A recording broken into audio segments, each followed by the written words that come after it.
Hello, this is Joe Soroselli with Aging Issues Radio, a show being hosted on Radio Westchester with Bob Maroon. We're going to talk a little bit about the changes that I have realized over the last year and the changes that really affect the stages of life. What Aging Issues Management had done for approximately 3 years was focus on the stages of retirement. But one of the things that we realized was that there are other stages of life that we have helped people with each and every year. You see, when you talk to people in retirement, they always talk about their children. And their children have issues of their own. When we talk about stages, there's that first stage of life. You've just gotten your first job. The world is looking great. All of a sudden now, you start to realize, I've got bills. Mom and dad necessarily aren't paying those bills anymore. And one of the biggest bills that a lot of our children face right now are student loans. It's such a major issue that it's become political. All we hear about are the plans to totally rid us or pay off student loan debt. Some of the plans make some sense. Some of the plans I don't think could ever be enacted, because I think of it simply as this: how come this generation is having all of this debt waived while I've been paying bills for the last 10 years and still have a loan balance? Now, I'd love that loan balance to go away, but there's just these plans just seem, that they don't make sense. So there are other options that can help with this student loan crisis.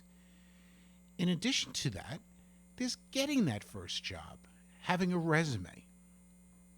And then once we do have that first job and we start to move forward in life, we go to another stage. And this isn't retirement, this is just life stages. The second stage is when we start to settle down and possibly get married. All of a sudden now, right, we're looking at other issues that everybody faces, and I basically call them the family needs, right? Because we go from starting our adult life to now moving into a whole series of new issues, which as I deemed, family needs. Everything from potentially insurance, potentially children, housing.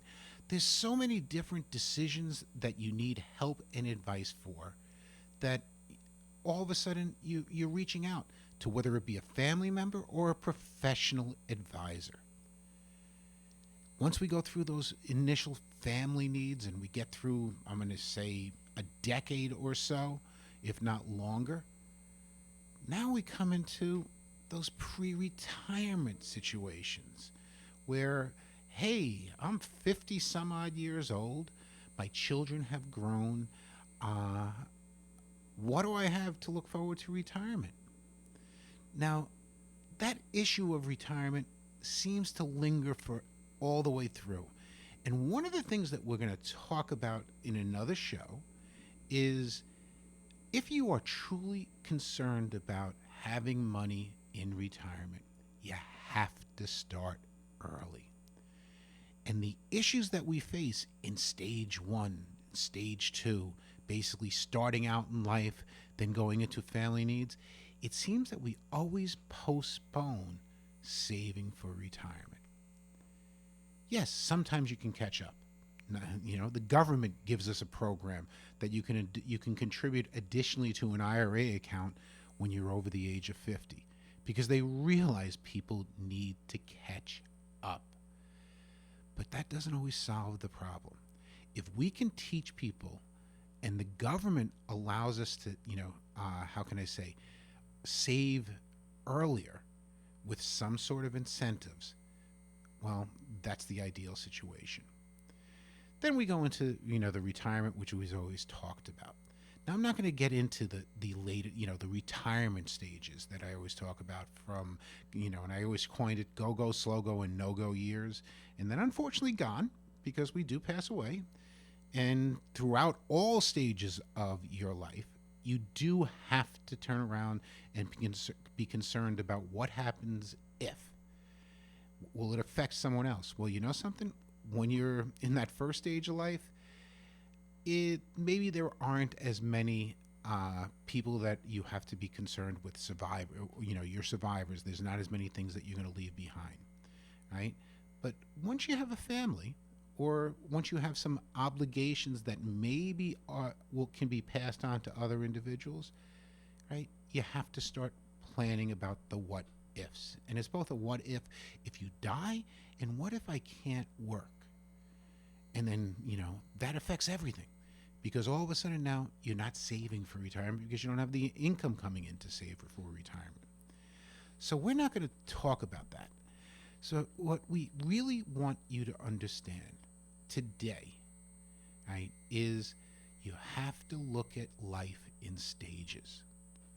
Whether it be my first stage, first job, right, my first stage of adult life, whether it be what I consider the second stage, family, right, relocation, whatever you want to say, because there's different things, but mostly around a family, getting married, that is a family. You don't necessarily have to have children, right? The third stage is that pre-retirement stage. Now I wake up and all of a sudden realize that I don't have a lot of time to save for the rest of my life. And then we go into retirement. Well, that's what this first segment is going to be about. And what we're going to do in future shows is address each and every one of the stages and the major issue that everybody faces in those stages. I want to thank you for this 5 minutes of your time. And we're going to talk about, in a few minutes, we're going to take a brief break. And then what we're going to start to talk about is the first stage of retirement. The first stage of life and the major issue that everyone faces, which usually is a student loan. Thank you, and I will talk with you guys in a few minutes about stage 1, first jobs.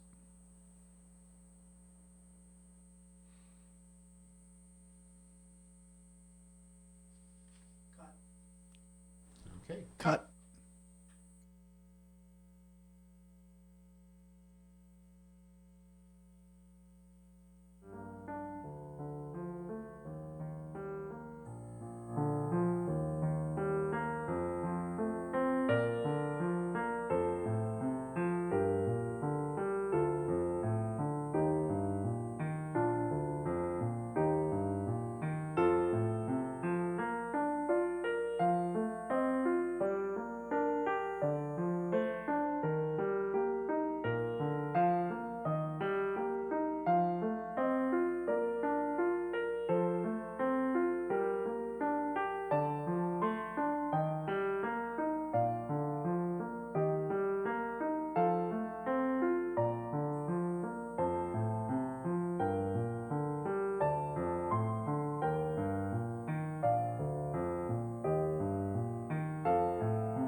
Hello again.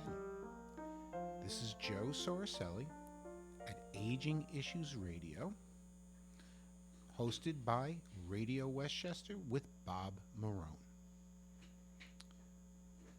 What we're going to talk about tonight is that first stage of life. I'll say starting your adult life. And what are the issues that we all face? Well, the first issue is usually getting a job. Not all of us come out of college or get into that first stage of life with a job. And college isn't everything. There's a lot of people that are not choosing to go to college right now. And part of the reason they choose not to go to college is just the pure expense. Because you know something? Coming out of college with a lot of student loan debt is not a great thing. Some people think you may be entitled to a college education.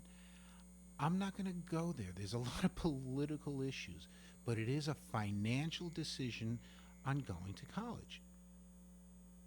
That's something that we have to look at. And part of that financial decision, because whenever you go to a financial aid office at a school, they immediately build in loans. Not all of us are eligible for athletic scholarships, meritorial scholarships, academic scholarships, whatever it may be. And they talk about, well, if you want to come to our school, right, there are loan programs available both on the federal level and on the private level. And if you're not eligible to loan, well, your parents can take out the loans for you for student education. We're going to talk about that because that actually, believe it or not, is the largest growing segment of student loans right now. I have to correct myself. The largest growing segment of the debt of student loans are people over the age of 60. Think about that. A parent going into retirement with student loans. Joe, if I may, how did someone at the age of 60 accrue so much student loans? We did a story in the morning show just today. A woman 55 has $250,000 of student debt. How does that happen? Well, Bob, there are two ways that happens. First off is she may never have really repaid the loans. The interest doesn't start. She may have gone to school, right? And there's a lot of ways that it happens. One is unfortunately, there were a lot of advertising and a lot of for-profit entities that promoted going back to school for additional education. Well, guess what? You go back to school for additional education, it's not for free. And they organize and they say, we can get you student loans, we can get you this, we can get you all sorts of things that happen. There is a, I can't say what you'd call, but there is a commercial that I see on TV all the time about a person working on an assembly line and then going back to school and then ending up being in a corner office. That's wonderful, right? My wife hates a movie called Working Girl. I like it, but as she sometimes says, it is not necessarily real life, right? Go ahead, continue. Right, and that's one way that a person going into retirement or near retirement can have this tremendous student loan debt. Unfortunately, another way is they may have taken out the loans for their children. Oh my goodness. But even so, how are they able to accrue such debt and not pay it off? They had to borrow it from someone. Is it usually the government? Because people don't usually wait for that kind of money, Joseph. Government loans are not that significant, are not that great. You can't get that sort of money. So who did they borrow them from? And who's waiting for it? But why aren't there liens on houses all over the country? It may well be, you're saying. We can get into the details, but they're not as quick because one of the reasons is even though these loans are going to continue to accrue, at least under current law, they can't be discharged in bankruptcy. That's I'm aware the of key. that. Right. That's the key. So that you don't have to worry. Sooner or later, they're going to get you. If you have something, they may be able to put a lien on it. Can they take it from your estate? Oh, definitively. It's an obligation. I'm glad you're on film because people can see you. I am literally going through something similar today that we were settling out an estate for a person. and they had, we didn't think there was any outstanding obligations, and the attorney that was doing the probate work all of a sudden sent us a letter that said XYZ company, right, put a lien on the estate for $27,000. Wow. Unexpectedly. We didn't know about it. We're still looking at details, but it's brand new. But what I'm saying is, these organizations, and this is the scary part, once a person unfortunately passes on and there is an estate, there are companies that specialize in going after the estates. Okay, as your everyman, assuming someone has a decent job, a middle class job, a lower middle class job, making $80, $90, $100,000 a year, and that might be considered middle in some areas of the country. How do they keep that debt from killing their cash flow? How do they keep the number reasonable to pay the monthly nut? Okay, now that because is, you're scaring me no, now. but that is a perfect lead-in to what I wanted to talk about realistically today, and you didn't know about it. But the first problem that we run into is identifying the student debt, that there is an issue. We all don't have the issue, right? I commuted to college back in the 1980s, worked, paid for my college. I came out of school with no debt. I didn't board. I worked, almost a full-time job. My siblings did the similar situation. My parents helped where they could, right? But we were 4 kids, and it was a middle-class family, right? So we had a great roof over our heads. We had everything else. We wanted to go to school. We went to school, and there was help, right? But there was a significant amount of money that we contributed, myself and my siblings. So that's one philosophy, all right? But there's a lot of people that don't do it. I've counseled people, many individuals, that where their child wants to go to ABC school. One specific one was they wanted to go to Boston University in a special program that automatically became a 5-year program. It wasn't a 4-year school. Because of grades and everything else, it was going to be a 5-year program at the time $50,000 a year that they were offering the student the money, right, directly. The parents were not going to co-sign loans, but the school had ways of getting her the $50,000 a year to go to Boston University. And I was like, I'm getting a little, slang per se, but from a professional standpoint, you have to sit back and say, you're going there for pretty much a liberal arts degree, which is what she was going for. You're never going to be able to pay off this money. Hence, you might be 55 years old with still having the student debt. Now, you would ask, how do they protect themselves? Well, there's all sorts of ways to deal with these student loan companies, from paying interest only to setting up a payment plan to defer it. They put the money on the back end. There's a lot of different things. But there are ways, because a lot of people who call programs like this at this station will say, I've got to pay it off now, and there's this rush, there's this need to get it out of their, if you will, expense profile, and it dominates their thinking. They're not managing their lives. There's all sorts of things, and this is maybe a generational issue. And what I mean by a generational issue is some people take things more serious than others. Not everybody is worried about debt. Not everybody is worried about whichever. And we just have to recognize this. Now, I'm going to come to the positive side of what's going on actually in the country right now. There are some new programs that employers are offering, and there's really 3 stages, and this is something that really is new. There's always been some sort of student loan assistance or program out there within some companies, right? 3 years ago, it was 3 or 4% of corporations offered it. It's 8% now, and on the rise, because you know something, it's an issue that we are all facing, and we're facing it, as I said, at 2 different sides of the employment spectrum.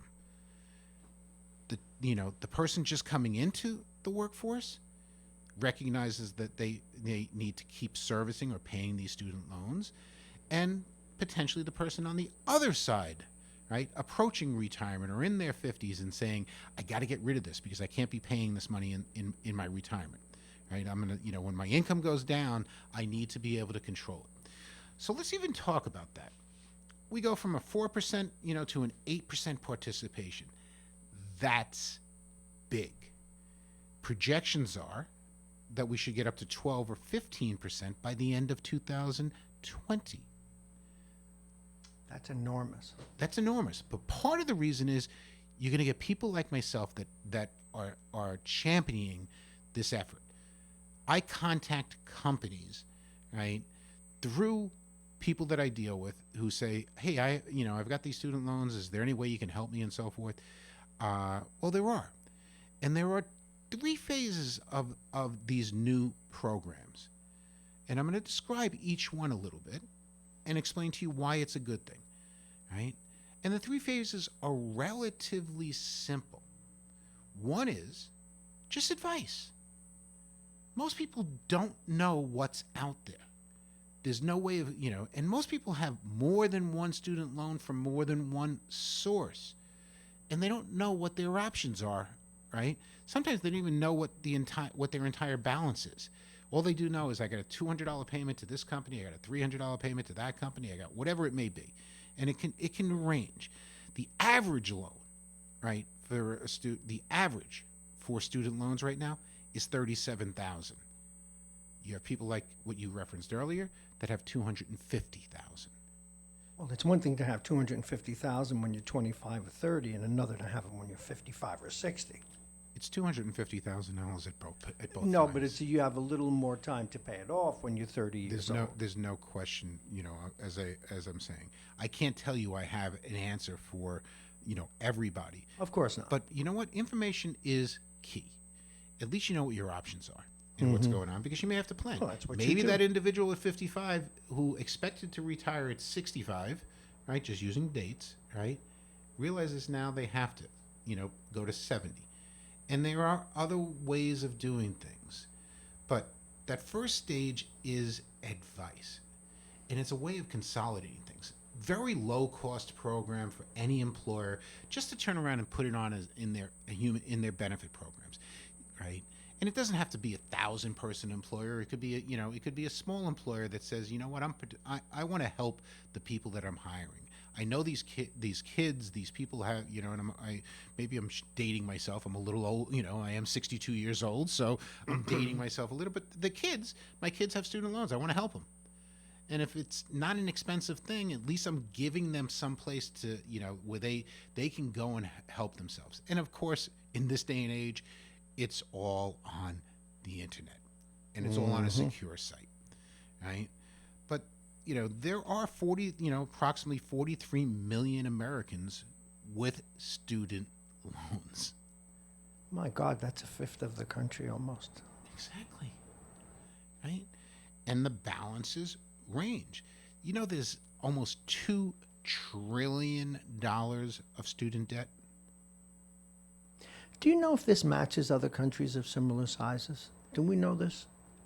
There are certain studies, but you have to think of it from a different point. We came into a scenario right now where, like a college education was almost an entitlement. Yes.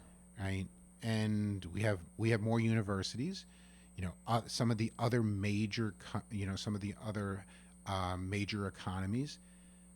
The people who attend the university, the proportion of high school graduates and so forth that attend college is lower.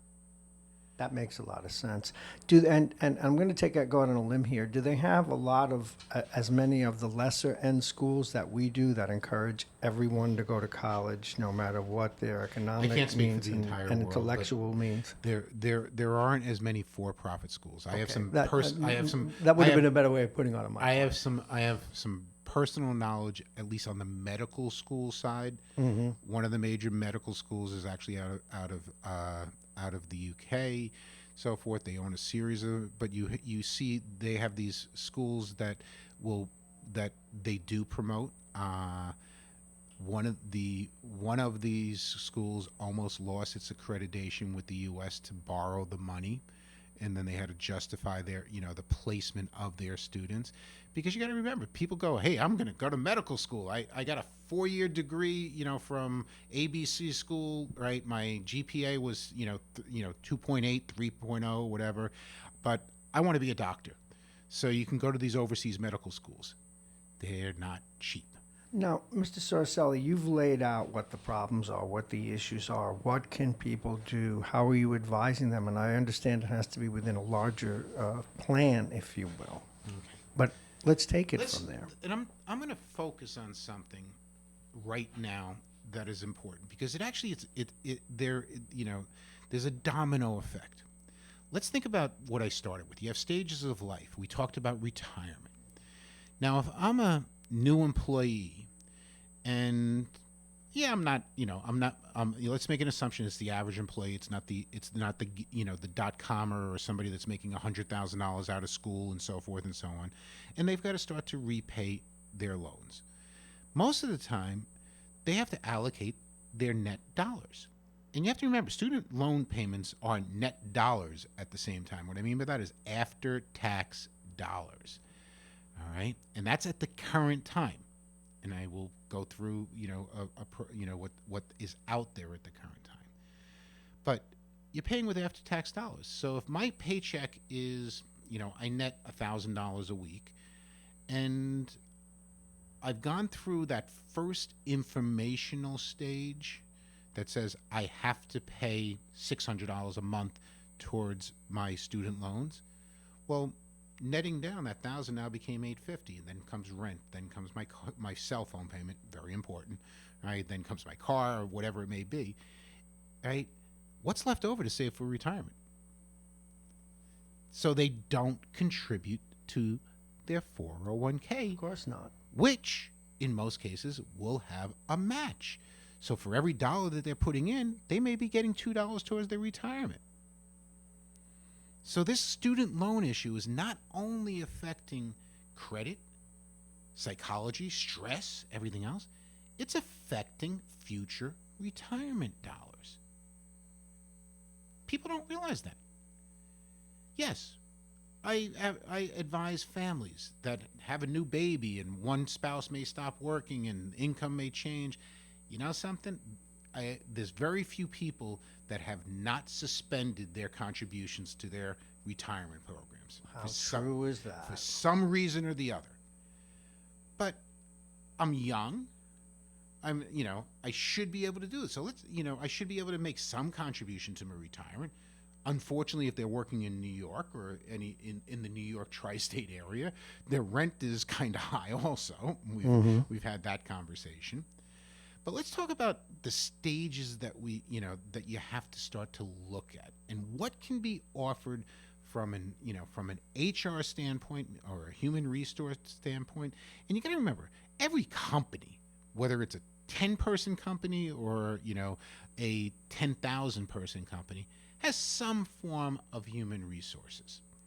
And it's funny, in addition to that some form of human resources, every time that a benefit evolves or what the next crisis is, everybody wants health insurance, correct? Mm-hmm. Everybody wants a retirement plan, whether or not you can contribute or not. Well, you know what the next big issue is? Hey, can you help me pay off this debt? Can you put in some sort of student loan repayment program? And they are available now. Now, is this in lieu of a 401k or perhaps in addition to? Back up. This is a straight benefit because there are different stages of this benefit. You see, any boss thinks of what's it going to cost me? Of course. Okay. And also, what am I going to get for it? And what's the value? What the value is? Well, part of it is if I have a program that helps my younger entrepreneurs or my older person reduce stress, right, because they're worried about these student loans that they've accrued, hopefully you're going to get some added value and some additional benefits, right, for this, right? As I'm flicking through and things are popping up that I didn't expect, but let's even go through. I can do this from my memory instead of my notes. Let's talk about the three types of programs that are out there. All right? An employer simply says, I know this is an issue. I don't have any real extra money to contribute towards it or anything else, but I want to help my employees. Well, you can sign up for what they call advice, right? And there are companies out there. I work with a company called Vault. It's one of the major producers of these programs. It has great software. It's relatively easy to use. But what Vault Advisory, I'm going to say advisory, right, does is you key in your federal, loan ID number, and it automatically goes out there and finds all of your student loans. Mm-hmm. And it has a whole series of, it's like it will produce a nice Excel that will show you where your student loans are, what your payments are, right? What the length of the loan is, all right? This is advice, right? And then it may make some recommendations, all right? The first recommendations will be if your budget is stretched, you may not realize you have options to reduce your payments. Because there is a profile that is filled out in front of you. Okay, I make $55,000. I do this. I do that. Right? There are government programs out there that will help you to, I'm going to say, restructure the loans, not refinance. That's something different. We can talk about that because that is an option, but it isn't. We don't support it. We want to tell people where they're at right now and what their options are. So you may have three columns. You may have what I'm currently paying, what I have to pay, and then you can also add in, if you have some extra money, what would happen if I paid an extra $100 to it? I do a principal reduction program. Well, you know what? Sometimes minor principal reduction programs can take 10 years of loan payments. Oh, God, and take them away, sure. And make it to 8, turn it to 8. Okay, so that's program A that companies can offer. But now I want to talk about maybe a really paternalistic company that says, I want to really give, my employees incentive to stay with me and work with me. Some nice handcuffs, some velvet handcuffs. Well, there are no such things. There are handcuffs, but there are no such handcuffs are, if you leave, I'm going to slap them on, you can't go anywhere. There are very few because there's always, this is an at-will employment state. Right, but still, I'm saying it with the right plan, it's an incentive to stay. It's an incentive to stay, and you know something? When you as an employer, or you as the boss, or you as the decision maker, offer people something that's to their benefit, it tells your employees a lot. It tells your employees a lot that you care, right? It's almost like the old story, which we just came through, is, did I get a Christmas bonus or not? I don't care if it was a $50 bonus, right? As long as it wasn't, what was that National Lampoon thing? Was it Jelly of the Month Club or whatever? Jelly of the Month Club. Right?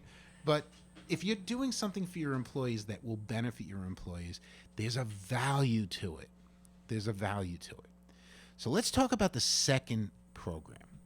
The second program is a way in which a company puts together a benefit that says, you know something, John Doe, if you're working for me and you are current on servicing your loan, I am not going to make loan payments for you.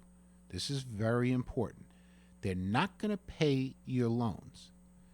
But if you work for me and you are current on your student loans, you're making those payments, whatever they were from advisory. So if we reduce the payments down, whatever it became, right? I'll make an additional contribution towards the principal on your student loans. Think about that. That's significant. We're making principal reductions. I don't care if it's $50 a month. I don't care if it's $100 a month. It will shorten. I would take the principal deductions if I knew I was staying with that firm for a while. And that's the key. I'm not saying that, and this is a benefit. Where do people look for these things, Joe? Well, first off, as I said, there's small participation, right? There's small, and it's growing by employers. And it's I'm going to say it's aging issues management, going out there and educating employers about what is available. And one of the ways that I start the education process is if somebody refers me, because everybody knows the HR person, right? They've dealt with them at some point. So you work for ABC company and you say, you know what, Joe, I have these student loans. They don't offer this right now. Do you think you can do it? Well, I have no problem reaching out to the HR department and saying, I need a 15-minute, video conference, in-person conference, because I can do these, I've done them with companies that aren't in the area that the HR departments are away. So you can do a video conference, you do a phone call, and then when it comes about, because all said and done, the companies, whether it be Vault or Joe Soroselli, are not making a lot of money, from these programs, because it's as low as the company signs up for a license agreement to use their website. It may be $1,000, it might be less, just to get access to the program. And then from that, there's a small person. So it's not, if a company has 10,000 employees, they don't have to pay $4 for all 10,000 employees. They have to pay $4, for the people that take care of it or participate. So that's Vault Pay, and I'm gonna back up. Vault Pay, or the pay program, right, where you draft a document that simply says, if you work for me, right, I'll pay $50 a month, I'll put this, and you put a cap on it. So the company knows that if that person stays with you for 3 years, 4 years, 5 years, whatever we design the program around, that your maximum amount of pocket is going to be $10,000.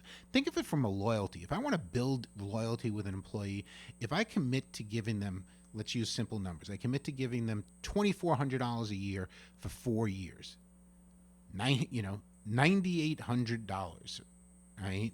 Or $9,600, excuse me, $9,600, right? Over 4 years. You think that person might do it? And that $9,600 is going to go directly towards principal, right? Yeah, we can modify the programs, we could do different things, but once it's in place, you can do that. You can design a program around what you want.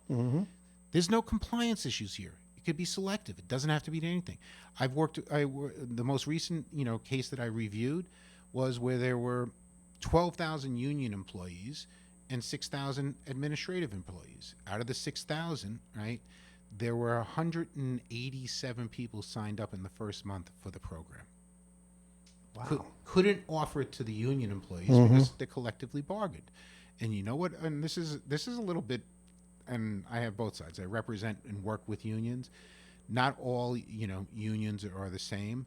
The unions are usually more concerned about the dollars. But and it was funny in this, and this was in a board meeting for a pension plan, and I just floated the idea, didn't present, just floated the idea.